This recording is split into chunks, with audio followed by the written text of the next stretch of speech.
Story की starting में हम मेन लीड सिया को देखते हैं जो बस पकड़ने के लिए बस स्टैंड पर खड़ी है और सोचती है आज मैं मेरी शादी तोड़ना चाहती हूँ। बस में बैठे सिया किसी को मैसेज करती है कि चलो हम दोनों अपनी सगाई तोड़ देते हैं। उसकी सगाई 6 साल पहले ही तय हो गई थी, लेकिन 1 साल पहले जब उसने अपनी मंगेतर को पहली बार देखा था, उसे देखकर सिया को पहली नजर में ही प्यार हो गया था। वो मिस्टर जियांग होता है। वो अपनी प्यारी कैट के साथ खेल रहा होता है। तभी मिस्टर जियांग को फोन आता है। उसका दोस्त बोलता है क्या सच में तुम्हारे दादाजी ने तुम्हारी शादी बचपन में ही तय कर दी थी? अरे बचपन की बात कौन याद रखता है? लगता है जब तुम्हारे दादाजी गांव में गए थे तब वो पागल हो गए थे, तभी तो इतनी अमीर पोते की शादी किसी गांव के गवार के साथ तय कर दी थी। तुम्हें ये सगाई तोड़ देना चाहिए। मिस्टर जियांग बोलते हैं ठीक है, क्या होगा आगे देखा जाएगा। और ये सब सुनकर ही सिया को बहुत दुख होता है और वो वहाँ से चली जाती है। बस से उतरकर सिया फिर से मैसेज करती है हमें जल्दी ही सगाई तोड़ना होगा।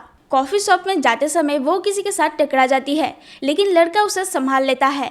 अरे ये तो मिस्टर जियांग है। वो सॉरी बोलकर अंदर चली जाती है। सिया की दोस्त बोलती है मैं कब से यहाँ पर बैठा हूँ, तुम आने में लेट हो। तुम अब मेरे भाई जियांग से मिलो, ये बहुत ही हैंडसम है ना। जानते हो कॉलेज की सारी लड़कियां इस पे मरती है। और वो गुस्से में अपनी भाई को कहते हैं क्या मजाक कर रहे हो, तुम इसको नहीं जानते, ये तो तुम्हारी मंगेतर है। मिस्टर जियांग सोचता है लेकिन मेरे दादाजी ने जिस लड़की के साथ मुझे मिलवाया था वो तो बहुत ही दुबली पतली एक छोटी सी लड़की थी, लेकिन ये तो बहुत खूबसूरत है। और वो वहाँ से चला जाता है। रूममेट्स जियांग को बोलते हैं तो एक गुड़िया थी जिसे तुम्हारे दादाजी ने तुम्हारे लिए पसंद किया है। ये तो बहुत छोटी दिखती है लेकिन बहुत खूबसूरत है, स्पेशली उसकी आंखें। मिस्टर जियांग अब जाकर सगाई तोड़ने की मैसेज देखता है और अपने दोस्तों से ये बात छुपाता है। दूसरी तरफ सिया और उसकी रूममेट्स कॉलेज की पढ़ाई कर रही है। 10 बजे की अलार्म सुनते ही सिया गेमिंग के लिए पूरी तैयार हो जाती है। सिया को गेम खेलना बहुत पसंद होता है और गेम के दौरान नए नए दोस्त बनाना भी। सिया को गेम में एक कैरेक्टर बहुत पसंद है, लेकिन कॉलेज की दूसरी लड़कियां भी उस कैरेक्टर को ही पसंद करते हैं।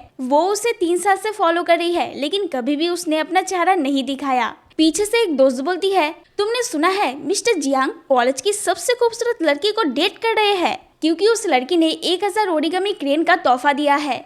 लेकिन जियांग तो किसी लड़की का तोहफा नहीं लेते हैं। लगता है उसे इस बार बहुत खूबसूरत तोहफा मिला है। सिया सोच रही है उसने मेरी सगाई तोड़ने की बात कितनी आसानी से मान ली। लगता है उसने ये सब इस खूबसूरत लड़की के लिए किया है, लेकिन उसने तो अभी तक मुझे कोई रिप्लाई नहीं भेजा। सिया फिर से बोलती है तुम अपने परिवार से कब बात करोगे हमारे सगाई तोड़ने की बात। वो एक बहुत ही मुश्किल गेम खेलती है ताकि कॉलेज का फेमस लड़का उसको फॉलो बैक कर ले। जियांग कहीं से एक बैग ले आता है। दोस्त बोलता है इसमें उस लड़की की दी हुई ओरिगामी क्रेन है ना।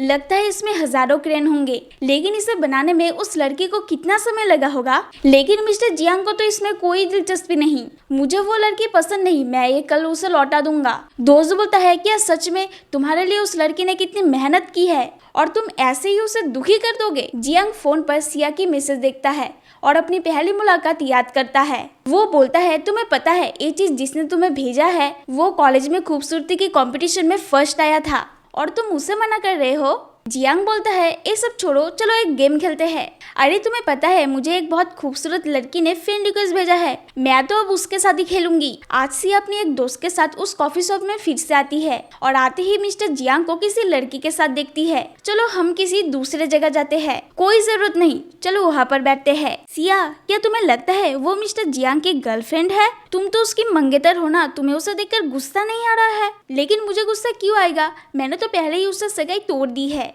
जियांग उसे देख लेता है और खामोश हो जाता है। वो बोलती है लेकिन तुमने अपनी सगाई क्यों तोड़ा? हम एक दूसरे को पसंद नहीं करते, हमारा साथ रहना मुमकिन नहीं। मैंने जब पहले दिन कॉफी शॉप में उससे टकराई थी तो उसने मुझे पहचाना ही नहीं, तो फिर मैं उसके साथ शादी कैसे कर सकता हूँ? वो तो कुछ दिन बाद फिर से मुझे भूल जाएगा। लेकिन तुम्हें तो इतना अमीर फैमिली मिल रहा है, तो वो भूल जाए तो तुम्हें क्या? सिया बोलती है लेकिन मैं उसके पैसे के पीछे नहीं पड़ी हूँ, भले ही मेरा परिवार उसके परिवार जैसा अमीर नहीं है। जब मैं बहुत छोटी थी तब मेरी पापा की मौत हो गई थी और मेरी माँ ने दूसरी शादी कर लिया था, जिसके बाद से ही मैं अपने दादाजी के साथ रहकर अपनी सारी जिम्मेदारी खुद ही उठाती हूँ। तो मुझे उसकी अमीर फैमिली की कोई भी जरूरत नहीं है। 6 साल से मैं उसके साथ बात नहीं कर रही हूँ और मैं अपना समय उसके पीछे बर्बाद नहीं करना चाहती। तुम जरा थोड़ी देर रुको, मैं अपनी पसंद की मिठाई ले आती हूँ।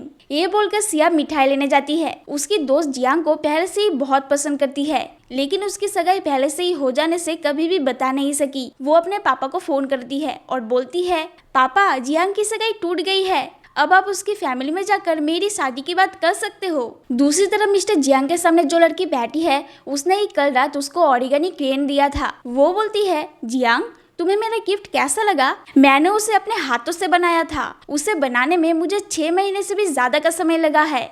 तुम्हें पसंद आया है कि नहीं? वो बोलता है, तुम क्या हॉस्टल में रहती हो? हाँ, लेकिन क्यों? वो अपने दोस्त को फोन करता है और बोलता है, वो ओरिगामी क्रेन जरा गर्ल्स हॉस्टल में दे आना। और जियांग वहाँ से चला जाता है। अंदर जाते समय सिया का हाथ मिस्टर जियांग ने पकड़ लिया है। बोलता है, तुम मुझे बार बार सगाई तोड़ने की मैसेज क्यों करते हो? अगर तुम्हें तोड़ना ही है तो तुम जाकर बता नहीं सकते, या फिर तुम्हें मुझसे अटेंशन पाना है इसीलिए तुम ये सब कर रहे हो? हाथ में रखी मिठाई का बैग फेंक देता है। सिया गिरे हुए अपने पसंदीदा पेस्ट्री को उठाने लग जाती है। क्या तुम पागल हो? मैं तुम्हारे ध्यान खींचने की कोई कोशिश नहीं कर रहा हूँ। मैं तो सिर्फ ये बेमतलब का रिश्ता नहीं चाहता, और मैं जानती हूँ तुम ऐसा मुझसे क्यों कह रही हो। तुम्हारे गर्लफ्रेंड ने इसे मुझसे कहने को कहा है। अगर तुम्हारा बाहर कोई गर्लफ्रेंड है तो तुम्हारी फैमिली को तुम्हें बता देना चाहिए, ना कि मुझे डांटना चाहिए। मैं सिर्फ तुम्हारे साथ सगाई तोड़ना चाहती हूँ और मेरे मन में तुम्हारे लिए कोई भी गलतफहमी नहीं है। जियान मनी मन सोचता है, अरे मैं ऐसे कैसे बताऊँ, मेरा कोई गर्लफ्रेंड नहीं है। सिया जब अपनी पसंदीदा पेस्ट्री फेंक रही होती है तब सोचती है, इतनी टेस्टी पेस्ट्री मैं नहीं खा पाई, मुझे अफसोस है। लगता है मैंने उसे उदास कर दिया। इतना रूडली भी मुझे बात नहीं करना चाहिए था। क्या बात है, आज तुम इतनी देरी से गेम पर आए हो? वो बोलता है, कुछ नहीं, एक पागल के साथ रास्ते पर मुलाकात हो गई थी।